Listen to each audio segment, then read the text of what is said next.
Olá, meus amigos, minhas amigas, olha, convite especial para vocês. Ó, nós preparamos uma playlist com 100 vídeos inteiros, completos, para atender o concurso da Universidade do Rio Grande, né? A FURG, edital publicado, edital na praça, provas no dia 25/5.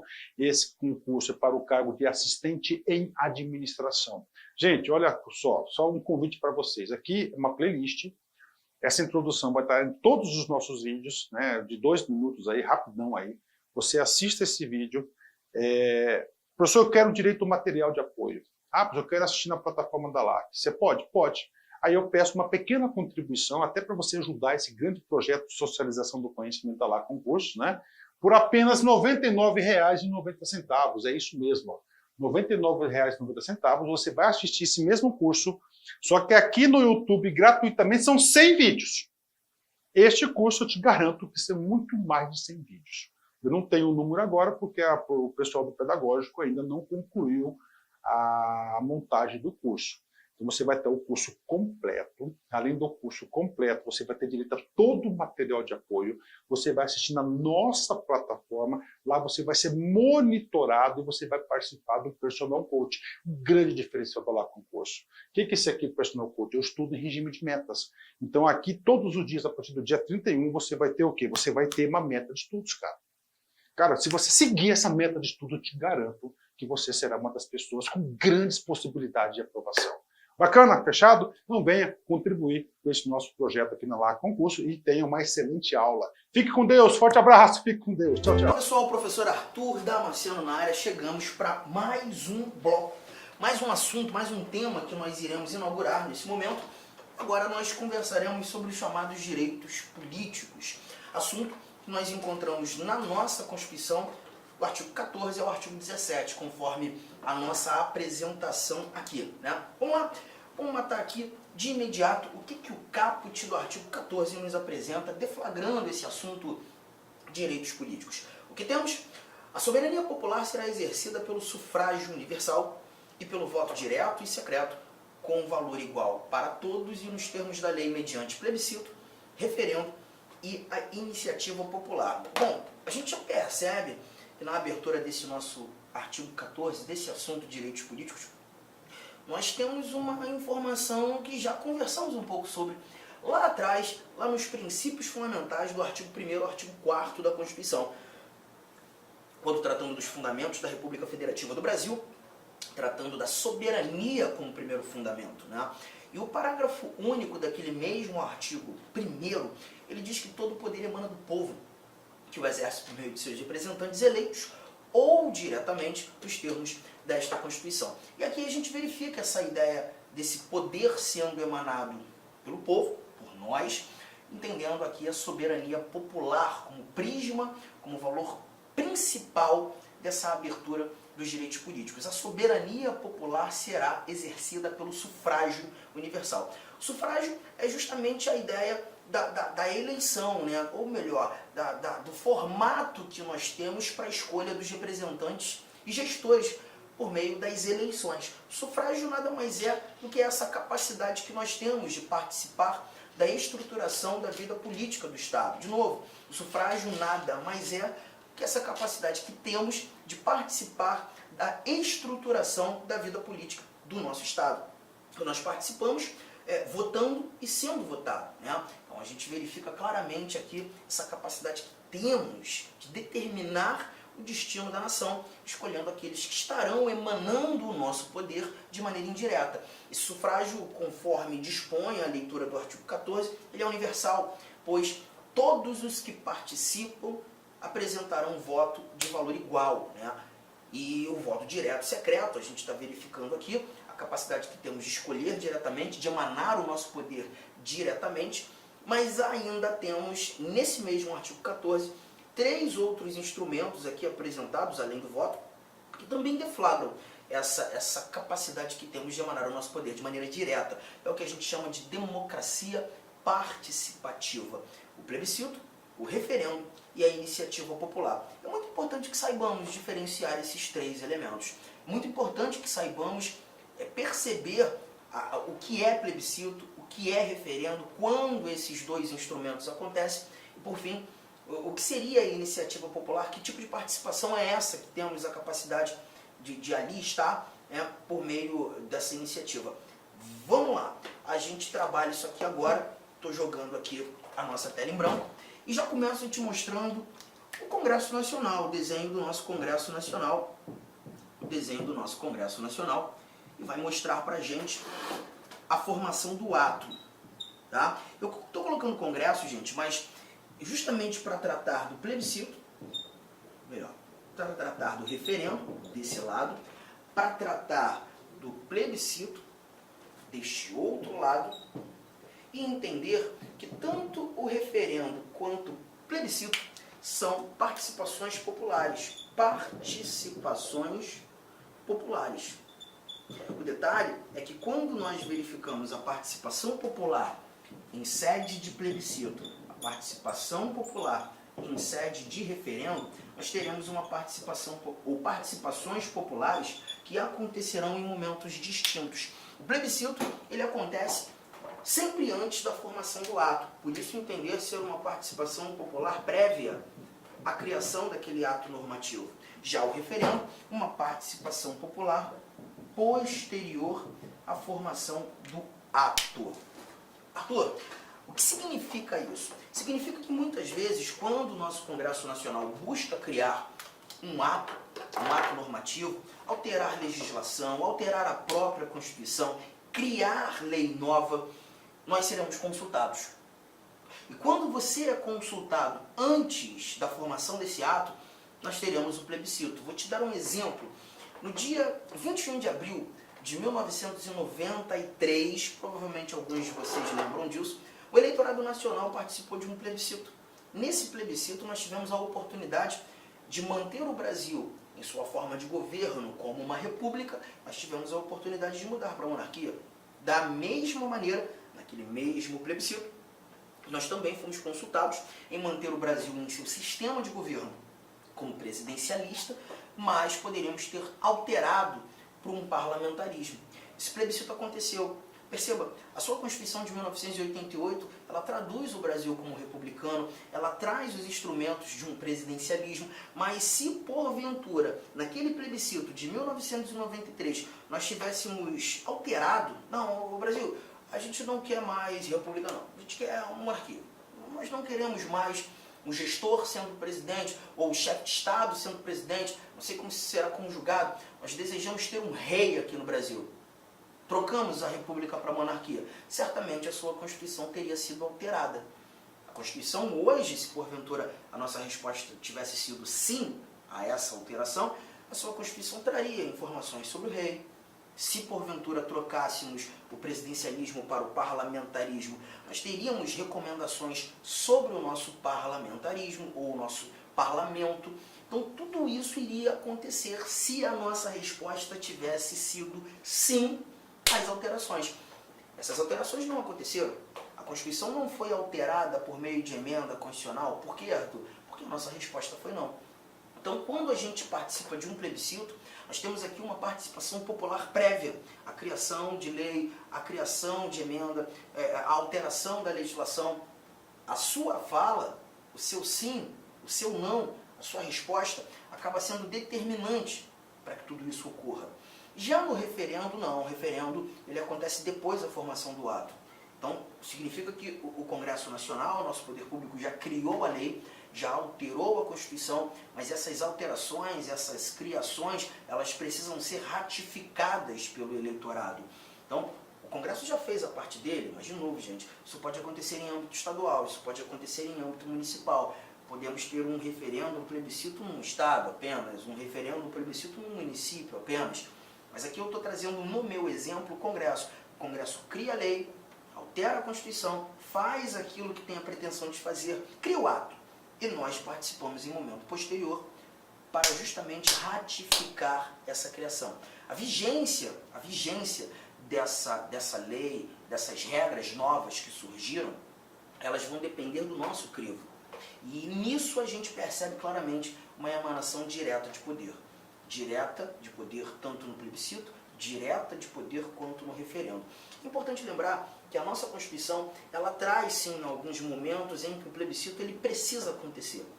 Nós veremos isso inclusive quando estudando a organização do Estado, as competências das unidades da Federação, a estrutura político-administrativa da República Federativa do Brasil.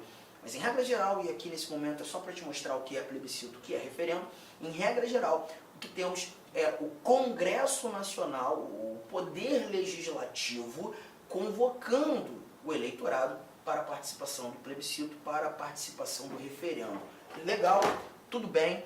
Bom, avançando, nós também precisamos tratar da iniciativa popular.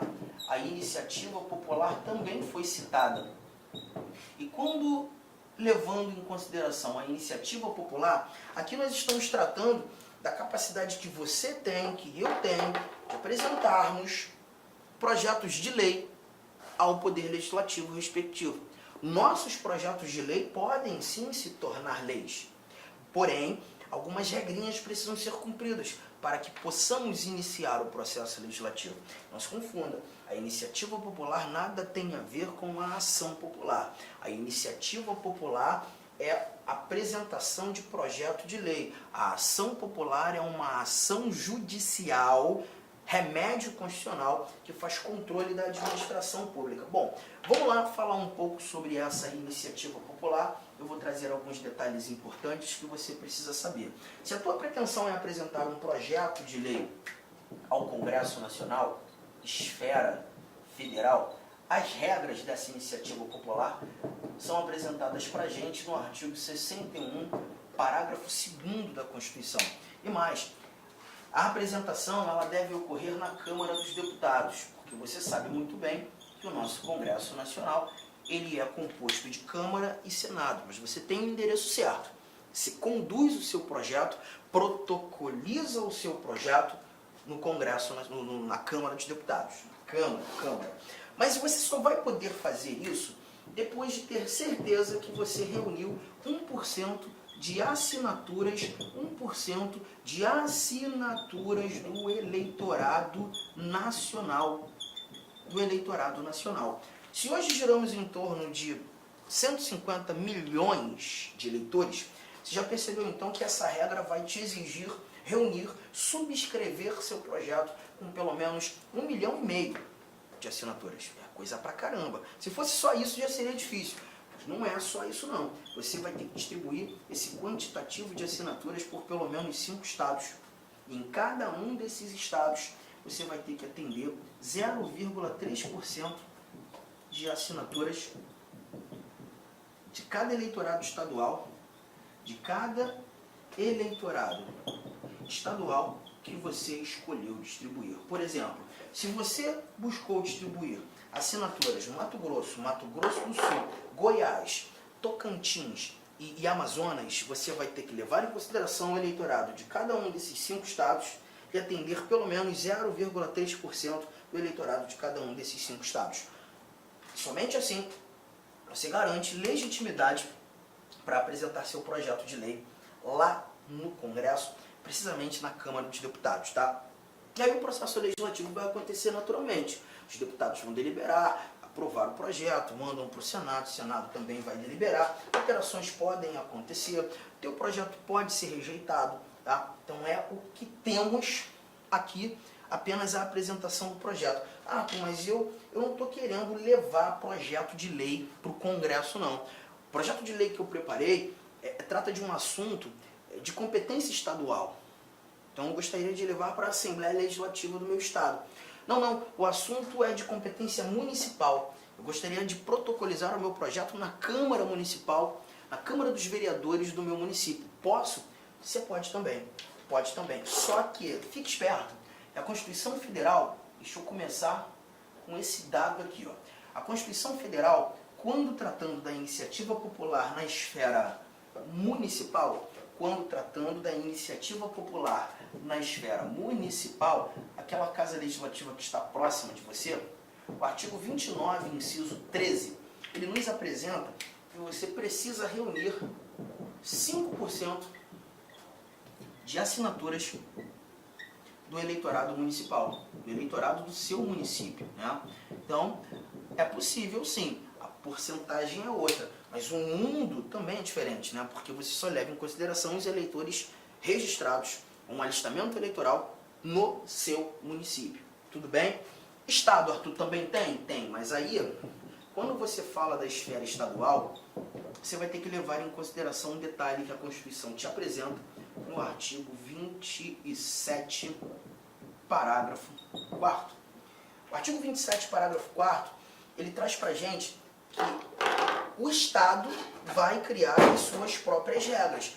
Então, a regra da iniciativa popular nos estados não está na Constituição Federal. A Constituição Federal apenas diz que é necessário existir, sim, nos estados, os requisitos e o instrumento da iniciativa popular. Mas as regras ficarão a cargo de cada estado. Então, ó, a Constituição do Estado aqui do Mato Grosso, você tem a regra do Estado. Mas essa regra pode ser diferente da regra do Mato Grosso do Sul, assim como pode ser diferente da regra do Estado do Rio de Janeiro, e assim por diante. Né? A única coisa que nós encontramos aqui é que a Constituição Federal determina que essa iniciativa popular seja um instituto de reprodução obrigatória. Ou seja, nós temos a necessidade, sim, que esse assunto seja apresentado na nossa Constituição, ou melhor, nas nossas constituições estaduais. Legal? Então, gente, com isso nós escutamos pelo menos esse nosso caput do artigo 14 e os seus incisos. E aí agora a gente já começa a conversar mais um pouco sobre os nossos direitos políticos. Bom, quando você fala de direitos políticos, a ideia do sufrágio, que é a ideia da participação popular na estruturação da vida política do seu estado, o sufrágio ele vai depender do indivíduo alcançar, atender as capacidades que estão inseridas no âmbito dos direitos políticos. A capacidade ativa e a capacidade passiva. A capacidade ativa está aqui na nossa tela. Capacidade ativa. E quando você fala de capacidade ativa, você fala apenas do poder votar. Do poder votar. Perceberemos que nem todo indivíduo é habilitado para exercer o voto. Para o exercício do voto, para o alistamento eleitoral, a necessidade de se atender a essas regras que estão aqui. Deixa eu lançar a listabilidade. A listabilidade é o que a gente entende ser a capacidade ativa no âmbito dos direitos políticos. Como o indivíduo passa a ser alistável? Olha, o alistamento eleitoral e o voto são, inciso primeiro, obrigatórios para os maiores de 18 anos. Então, se eu completei 18 anos, eu já tenho a obrigação de exercer o voto. Tá? Facultativos para quem? Analfabetos. O analfabeto ele vai ter sempre o exercício facultativo do voto, independentemente da idade que ele tenha. Fez 18, 25, 35, 45, enquanto se mostrar analfabeto, ele está na faculdade. Só que antes dos 18, a gente percebe, olha o que diz aqui a linha C. Antes dos 18, maiores de 16 e menores de 18 já terão a oportunidade do alistamento eleitoral. Então a gente percebe que se aquele jovem rapaz de 16 anos, ele pode ter o seu título de eleitor. Ele vai ter a oportunidade de votar, mas facultativamente. Tá? E após os seus 70 anos, depois que ele viver toda a vida, a partir dos 70, o voto voltará a ser facultativo. Um ponto muito importante, Arthur, meu filho tem 16 anos de idade, ele fez o alistamento eleitoral, por exemplo, ano passado, e esse ano ele já está comentando aqui que ele não deseja votar, mas ele já tem o título de eleitor, mas ele vai completar 17 anos esse ano. Se ele já tem o título de eleitor, mas ainda não atingiu os 18, ele vai ser obrigado a votar? Não. Perceba, o alistamento eleitoral e o voto são facultativos para os maiores de 16, menores de 18. Ainda que ele não tenha alcance, ainda que ele já tenha o alistamento eleitoral, já tenha o título de eleitor, mas se ainda não completou 18, ele não é obrigado a exercer o voto. Ele não é obrigado a exercer o voto. Firmeza? Aqui então tratamos da alistabilidade, o início desse nosso bate-papo sobre capacidade ativa. O próximo slide vai te mostrar que essa alistabilidade encara algumas restrições. algumas restrições. Olha o que temos aqui no nosso parágrafo 2º. Olha ali, ó. Não podem alistar-se como eleitores os estrangeiros e durante o período do serviço militar obrigatório os conscritos. Então esse nosso parágrafo 2º aqui, ele vai trazer para a gente aqueles que são inalistáveis. A inalistabilidade, para dar um exemplo, que é uma restrição à listabilidade. Determinados indivíduos não terão a oportunidade de exercer essa capacidade ativa. Quem? Os estrangeiros. É o primeiro. Estrangeiro não vota no Brasil. Estrangeiro não pode ser chamado de cidadão. Gente, cuidado. Nós já falamos sobre isso, mas eu vou voltar a trazer essa informação. Guarde uma coisa. Nem todo brasileiro é cidadão. Nem todo nacional é cidadão. O conceito de nacionalidade refere-se ao vínculo que liga o indivíduo a um Estado, apenas, fazendo desse indivíduo brasileiro nato ou brasileiro naturalizado. A cidadania, para ser exercida por um brasileiro, tem que ser brasileiro para exercer a cidadania, ela vai exigir o alistamento eleitoral. Então só poderá ser considerado cidadão no Brasil aquele indivíduo que já alcançou os seus 16 anos, pelo menos 16 anos, como vimos aqui no slide anterior. 16 anos o alistamento já é facultativo, obrigatoriamente a partir dos 18. Juntos até aqui? Então, cuidado com esse detalhe, tá? Outro ponto importante, conscritos. Os conscritos também foram aqui apresentados como inalistáveis, né? Além dos estrangeiros, os conscritos. Arthur, mas quem são esses conscritos? Os conscritos, pessoal, são aqueles militares que estão no exercício do serviço militar obrigatório. Se o indivíduo é conscrito, ele não pode votar. E se ainda não fez o alistamento eleitoral, ele não poderá fazer enquanto durar a sua conscrição, tá? Agora, toma cuidado, nem todo militar é conscrito. Nem todo militar é conscrito. De novo, os conscritos são aqueles que estão no serviço militar obrigatório. Em sala de aula, muitas vezes me perguntam, Arthur, essa conscrição ela dura quanto tempo? A minha resposta é, a conscrição ela vai durar o tempo da obrigatoriedade. A partir do momento que o serviço militar deixa de ser obrigatório, ele deixa de ser considerado conscrito e já terá a oportunidade de exercer o voto, tá? Então nem todo militar é conscrito. Aqui essa restrição atinge apenas os conscritos. E sabe por que eu estou dando muita ênfase a esse assunto? Porque eu já vou fazer um link aqui.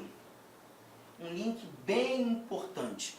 Olha o que nós temos no parágrafo 8º do 2º. Você vai dar um pulo comigo lá no parágrafo 8º. O parágrafo 8º, ele traz para a gente informações sobre militares. Ele diz assim, ó, o militar alistável é elegível, atendidas as seguintes condições. A primeira delas, se esse militar contar menos de 10 anos de serviço, ele deverá afastar-se da atividade. Se contar menos de 10 anos. Então sabe aquele teu amigo que é cabo da aeronáutica, ele tem 8 anos de serviço, 8 anos de carreira militar, mas quer porque quer ser prefeito lá do município que vocês moram, né? É importante que você fale para ele, ô, meu amigo, ó, se eu fosse você, eu examinaria lá o artigo 14, parágrafo 8º da Constituição. E trata justamente de militares que estão na sua condição. Aqueles que contam com menos de 10 anos. Menos de 10 anos.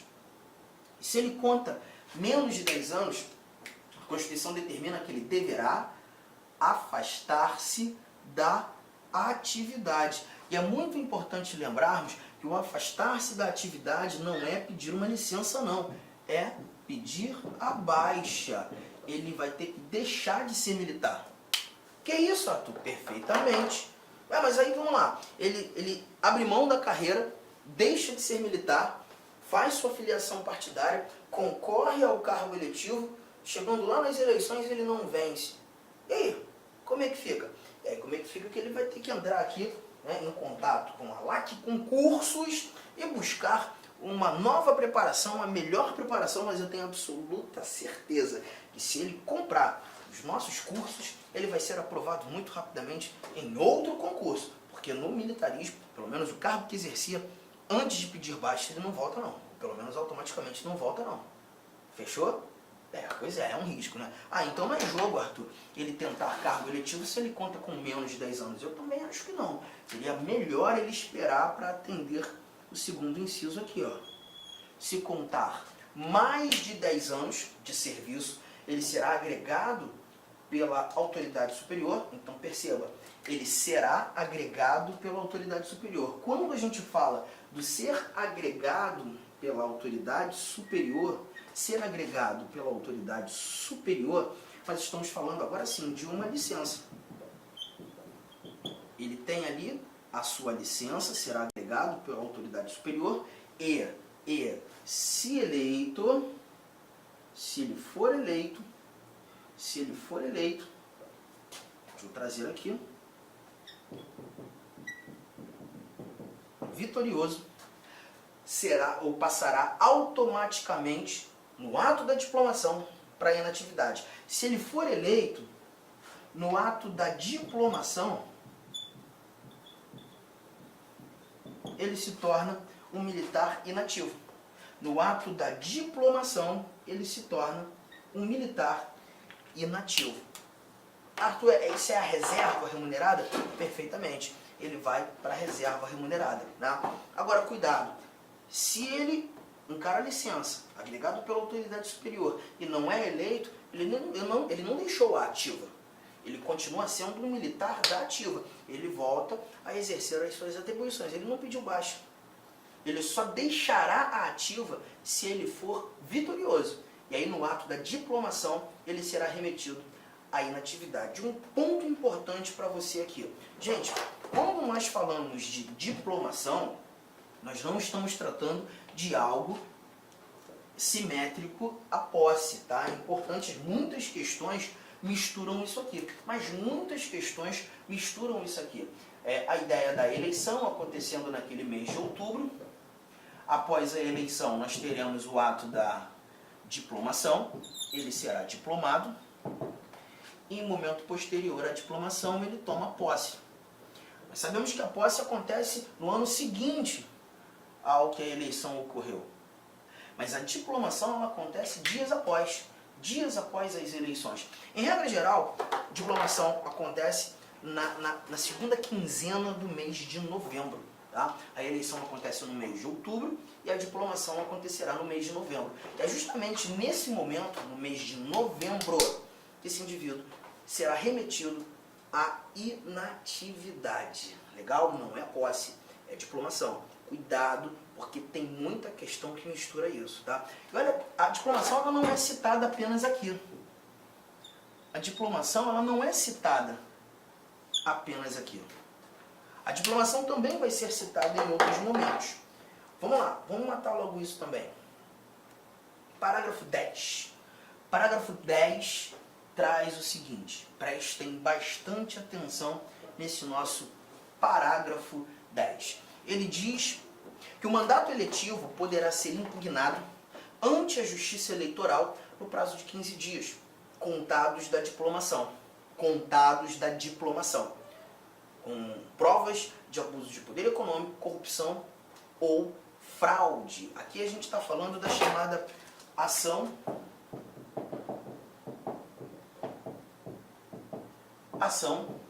de impugnação de mandato eletivo. Ação de impugnação de mandato eletivo.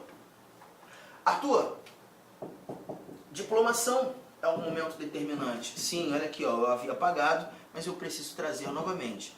Eleição, diplomação e posse. Perceba, o camarada foi eleito, dias depois ele será diplomado, mas a partir dessa diplomação, contaremos um prazo de 15 dias, onde a Justiça Eleitoral poderá ser provocada uma tal da ação de impugnação de mandato eletivo. E aí o autor dessa ação, ele vai precisar mostrar ao judiciário, à Justiça Eleitoral, que aquele vitorioso agiu com abuso de poder econômico, corrupção, fraude. E é isso que vai determinar efetivamente que ele perca o seu cargo, o seu mandato seja impugnado, né? Então cuidado que aqui a gente tem essa informação. Legal? Agora, o parágrafo 11, eu queria que você guardasse já isso aqui, tá? Já guarda isso aqui.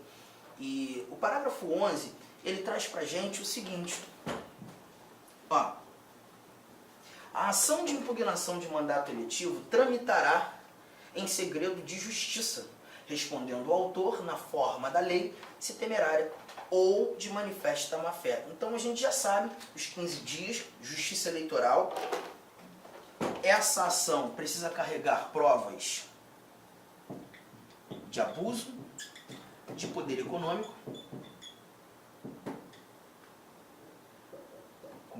econômico, corrupção ou fraude.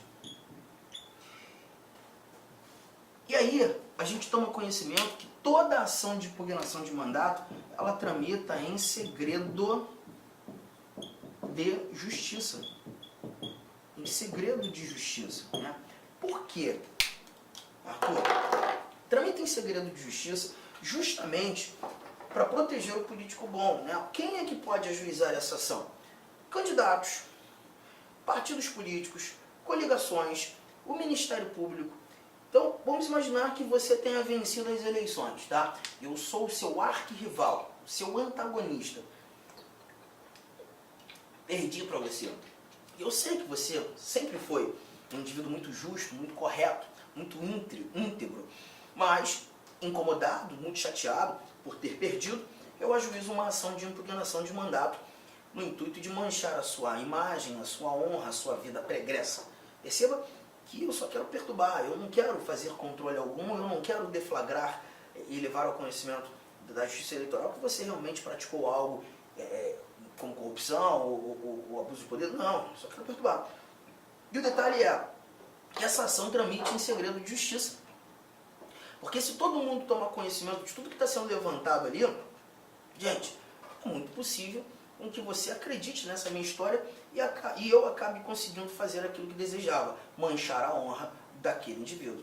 Então ela precisa tramitar em segredo de justiça justamente para proteger o político bom. Firmeza? E aí aqui a gente está entendendo, e gente, ó, toda ação de impugnação de mandato tramita em segredo de justiça. Firmeza? E aqui então a gente, pelo menos essa parte, a gente mata, né? Aproveitei essa informação inicial aqui, trouxe pra gente, deixa eu apagar, a listabilidade, capacidade ativa, aqueles que são considerados inalistáveis, os que encaram a restrição à listabilidade, e vamos também tratar dos elegíveis. Agora a gente começa a tratar das condições de elegibilidade. Um papo que a gente vai desenvolver agora. Bom, gente, voltamos e agora o bate-papo vai ser sobre as condições de elegibilidade. Nesse momento, nós iremos conversar sobre a capacidade passiva. A capacidade passiva. Nada mais do que o poder ser votado, que a gente chama de Deixa eu botar aqui, né? Poder ser votado,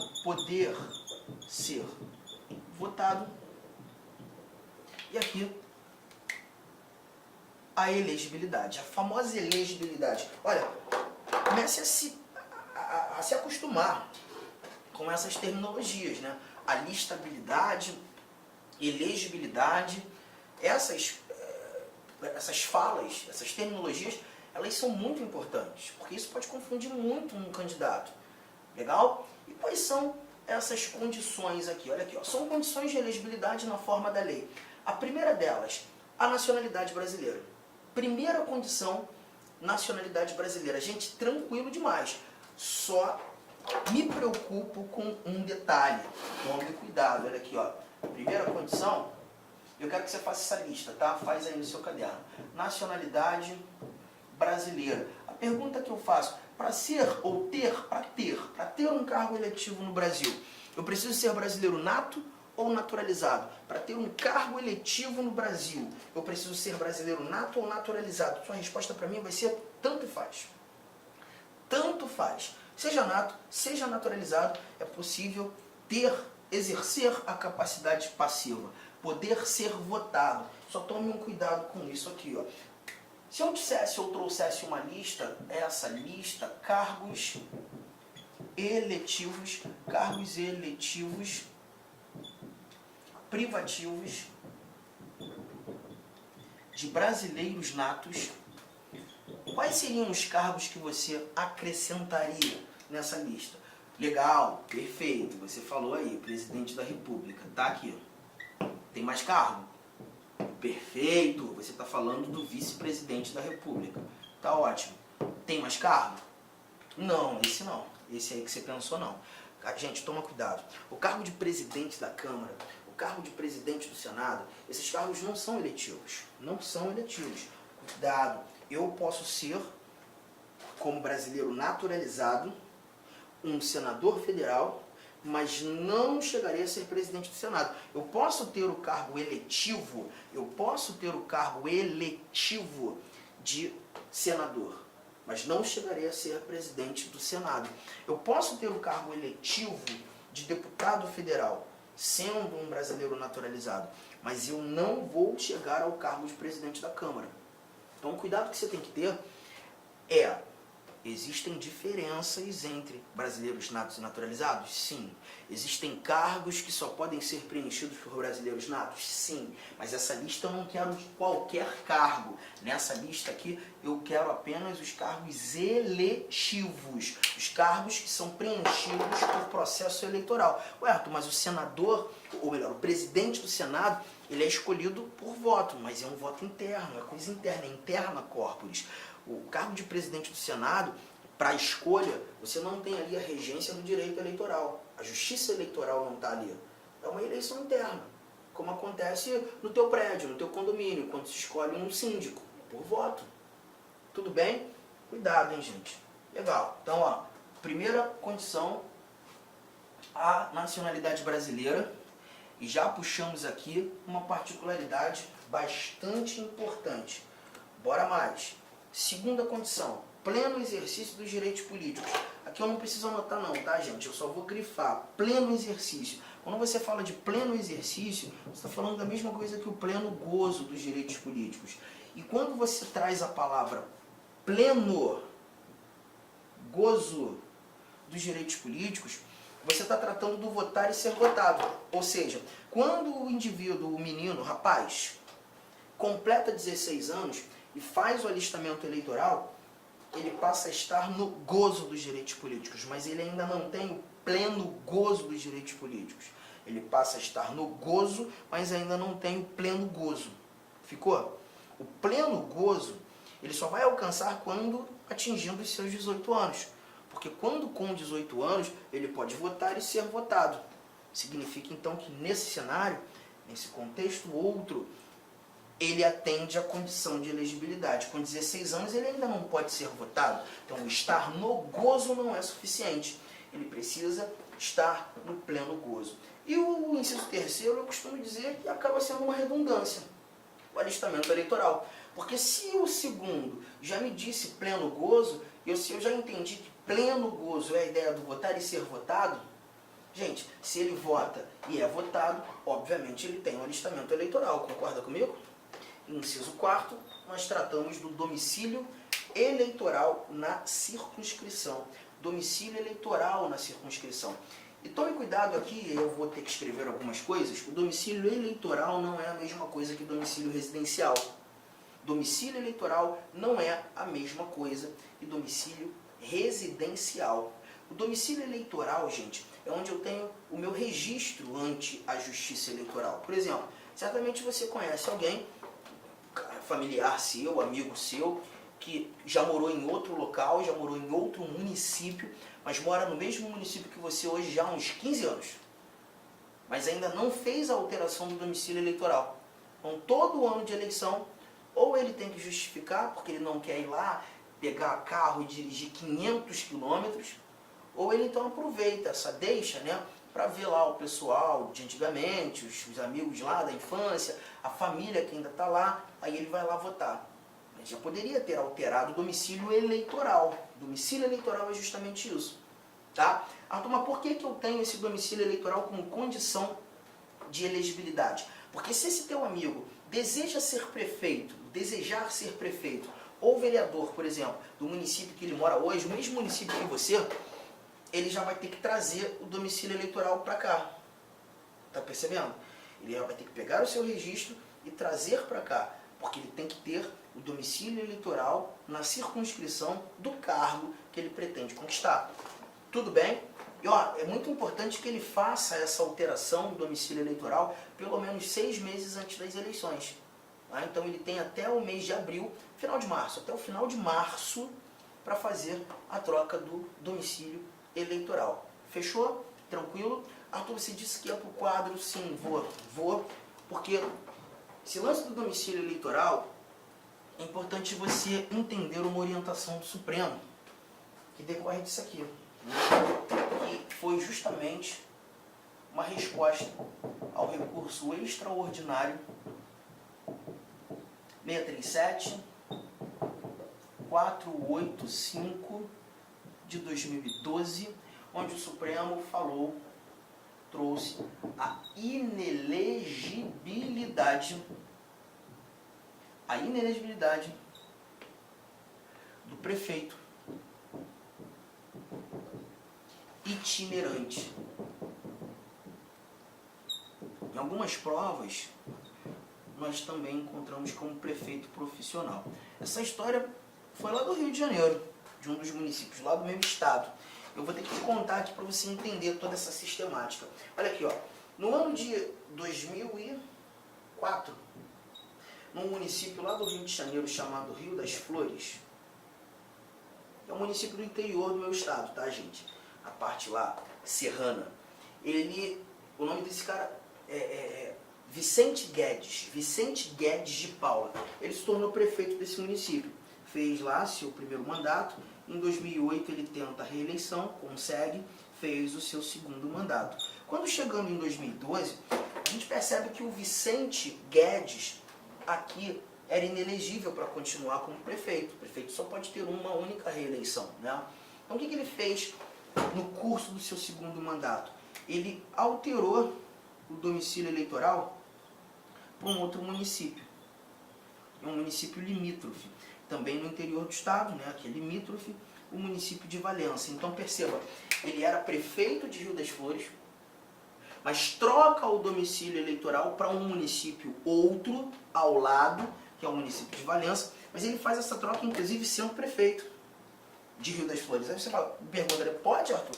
Pode, porque o que a gente está discutindo aqui é condição de elegibilidade, é condição para ser votado, não é condição para exercer o cargo. Então, ainda que ele fosse prefeito de Rio das Flores, nada o impediu de trocar o domicílio eleitoral para Valença. Aí você já deve estar entendendo por que ele fez isso.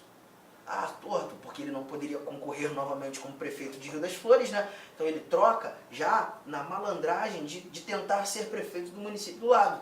Sim. Aí olha aqui, 6 meses antes da eleição, ele renuncia o cargo de prefeito de Rio das Flores.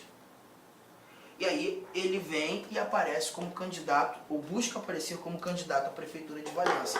Só que rolou uma ação de impugnação de registro de candidatura, buscando mostrar à Justiça Eleitoral que essa tentativa dele aí de ludibriar deveria ser considerada a tentativa de terceiro mandato, por ser um município limítrofe. O juiz eleitoral entendeu que realmente não podia. Aí ele foi recorrendo, e essa brincadeira chegou ao Supremo Tribunal Federal. Recurso extraordinário 637-485, julgado pelo Supremo Tribunal Federal. E o Supremo Tribunal Federal entendeu pela inelegibilidade do prefeito itinerante. O cara que fica trocando de domicílio eleitoral para perpetuar nas gestões municipais. Porque a pretensão dele era essa, gente. Ele fazia aqui a gestão em Valença, aí depois voltava para Rio das Flores e ia ficar brincando assim pro resto da vida. Profissional da prefeitura, né? Como se fosse um cargo de carreira. E aí ele não pôde. Ele ficou esse tempo todo aqui, ó, esses 4 anos aqui, sem cargo. Quando chegando nas eleições de 2016, ele tentou ser prefeito. Mas pôde, Arthur? Sim, porque 4 anos fora, ele limpa. E aí ele volta a ser prefeito de Rio das Flores. Em 2020 ele foi reeleito. Então ele tem aqui até 2024.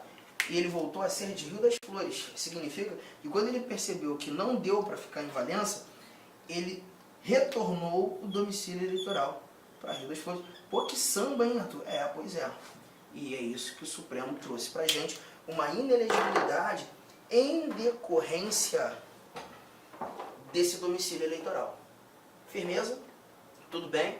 Então bora, vamos avançar. Tem mais condição aqui. Mais condição de elegibilidade. Olha o que temos nesse nosso próximo tópico. Filiação partidária. A filiação partidária é a condição de elegibilidade. Para concorrer a um cargo eletivo no Brasil, tem que ter filiação partidária. Você verifica, né, que todo ano de eleição, vários são os candidatos os pretensos candidatos, né, porque antes mesmo de rolar o registro da candidatura, eles já precisam ter filiação partidária, ficam trocando de partido. Mas precisam fazer isso também 6 meses ou até 6 meses antes das eleições. Firmeza? E o nosso próximo slide, que trata da idade mínima para os cargos eletivos. Olha aqui, ó. Letra A, 35 anos para o cargo de presidente e vice-presidente da República e senador, 30 anos para o cargo de governador e vice-governador. Nós temos também 21, deputado federal, deputado estadual, deputado distrital, prefeito, vice-prefeito, juiz de paz, e 18 anos para o cargo de vereador. Olha o que eu vou fazer aqui nessa telinha. Idades, você tem esse telefone aqui que você decora. 35, 30, 21, 18. Vai decorar esse telefone, tá? E aí em preto eu vou botar todo mundo que é do Executivo. A maioridade seria exigida para o chefe do Poder Executivo Federal, o presidente. Depois dos 30, o governador de estado e Distrito Federal. 21, o prefeito municipal, tá? Então preto aqui eu estou usando para aqueles que são do Poder Executivo. Não se esqueça que se os titulares rolou essa exigência dessas idades, os vices também, porque os vices podem se tornar titulares, né? E o vice-presidente da República. Fechou? Tranquilo? Mudo de caneta e em azul eu vou botar quem é do Poder Legislativo, tá? E agora eu vou de baixo para cima. O cargo que exigiria a menor idade seria o cargo de vereador, aquele que fiscaliza a administração local, próxima de nós. 21, todo e qualquer deputado. Deputado federal, deputado estadual, deputado distrital. E lá nos 35 você encontra o senador. O senador está lá nos 35, gente, porque todo chefe de poder tem que ter pelo menos 35 anos. Não sei se você já reparou isso, né? O presidente da República 35, os ministros do Supremo, o presidente do Supremo é o chefe do Poder Judiciário Nacional, 35, PGR 35, AGU 35. E como o presidente do Senado é o presidente do Congresso, o presidente do Poder Legislativo Nacional, o federal, você tem ali a exigência que todo senador tenha 35 anos, para evitar problemas, tá? Mas ainda temos mais um cara aqui, que é a caneta vermelha, que a gente vai lançar o Poder Judiciário. Porque a nossa Constituição traz o juiz de paz como um cargo eletivo do Poder Judiciário. E eu vejo muita gente também se atrapalhando, ou pelo menos achando isso bem confuso, porque pensa assim, mas eu nunca votei para a escolha de juiz de paz. Juiz de paz é cargo eletivo? Se o meu examinador colocar lá na questão que o juiz de paz é cargo eletivo, eu posso marcar sem medo? Pode, pode. Porque aí a gente está tratando de condições de elegibilidade, o juiz de paz apareceu. E se você quiser, você também vai inserir aqui, ó, artigo 98, inciso 2º da Constituição Federal. Posso te mostrar o que o artigo 58, inciso 2º da Constituição Federal nos traz? Vai falar justamente sobre esse juiz de paz, justamente sobre ele. Olha aqui, ó, deixa eu só separar. Abre aí na sua Constituição também, artigo 98, inciso 2º.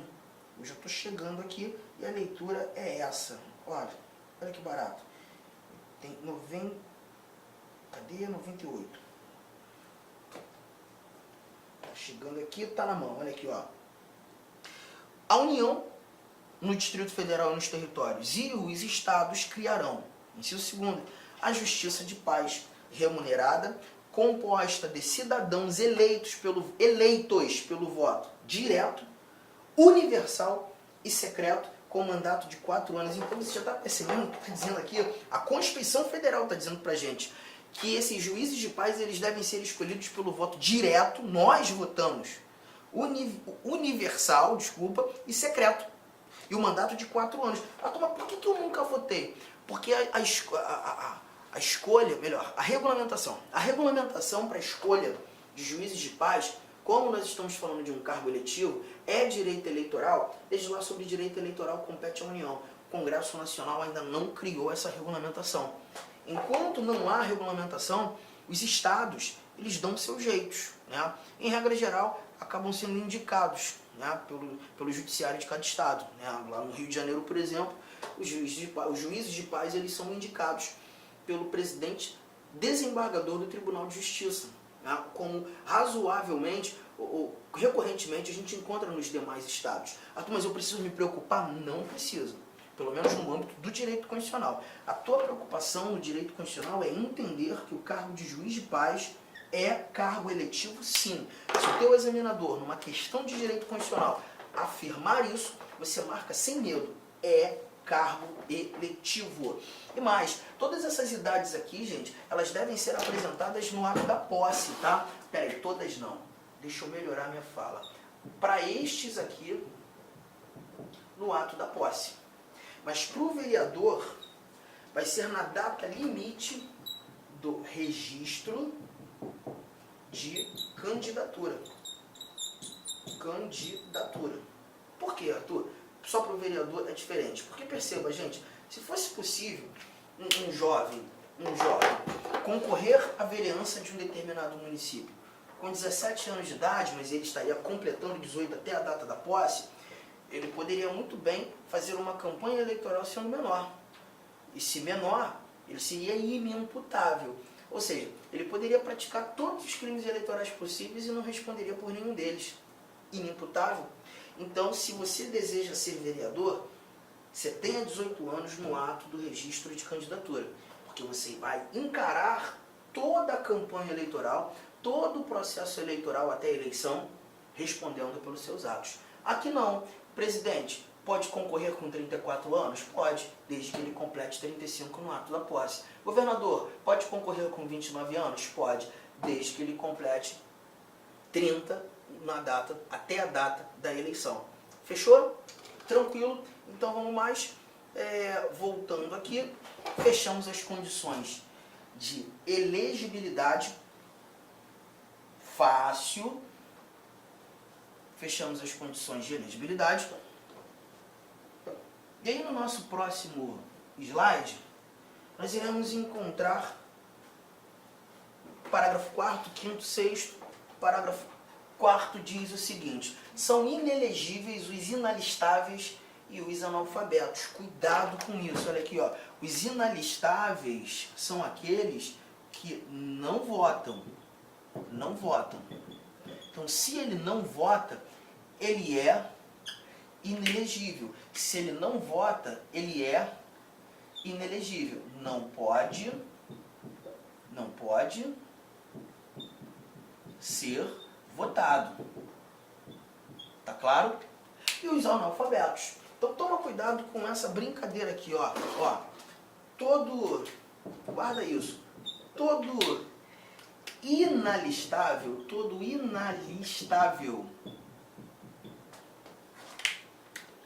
é inelegível.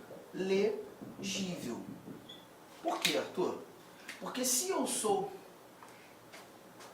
inalistável, eu não posso votar. E se eu não posso votar, eu não posso ser votado. Se eu não posso votar, eu não posso ser votado. Mas eu preciso colocar uma outra frase dizendo que nem todo inelegível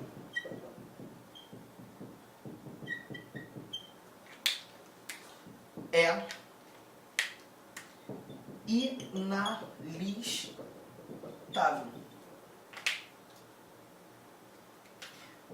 É tanta anotação, né, que a gente fica até confuso. Isso aqui parece até um raciocínio lógico, gente. Perceba, se eu não voto, eu não posso ser votado. Mas nem sempre aquele que não pode votar, melhor, aquele que não pode ser votado, não poderá votar. Você quer ver? Olha o exemplo. O analfabeto, ele é inelegível, mas vota. E vota facultativamente. Então, olha aqui, ó, eu estou tratando de um inelegível, um cara que não pode concorrer a cargo eletivo, um cara que não pode ser votado, mas vota. É alistável, não é inalistável. Então, cuidado. Todo cara que não vota, nem sempre será inalistável.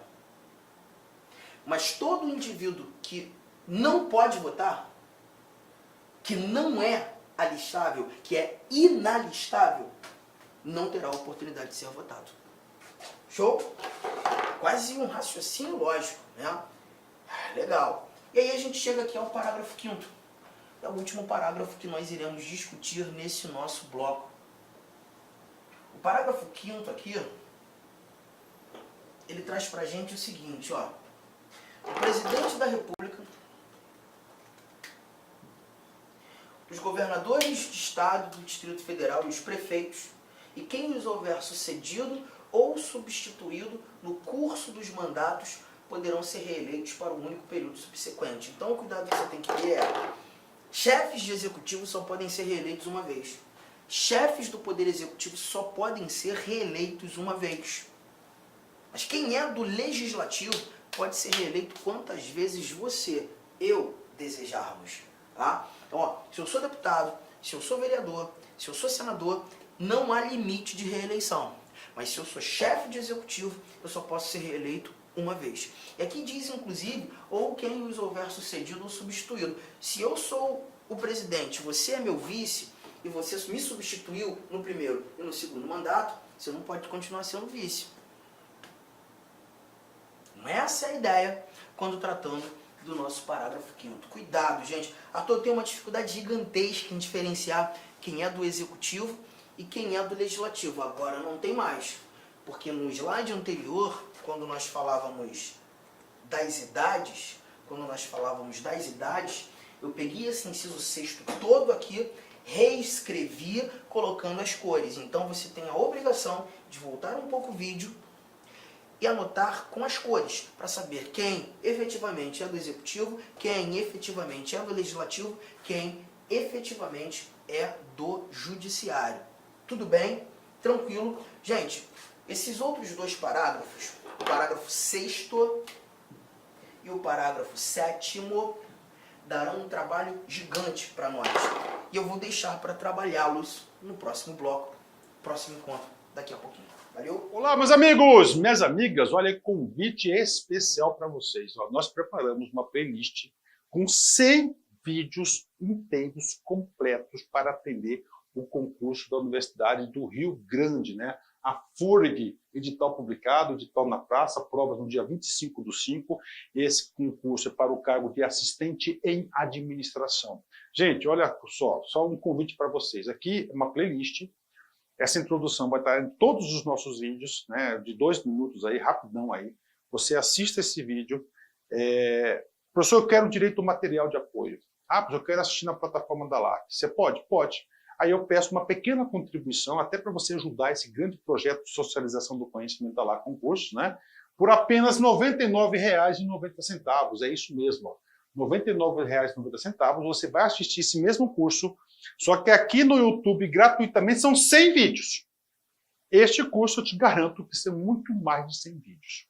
Eu não tenho o número agora, porque o pessoal do pedagógico ainda não concluiu a montagem do curso.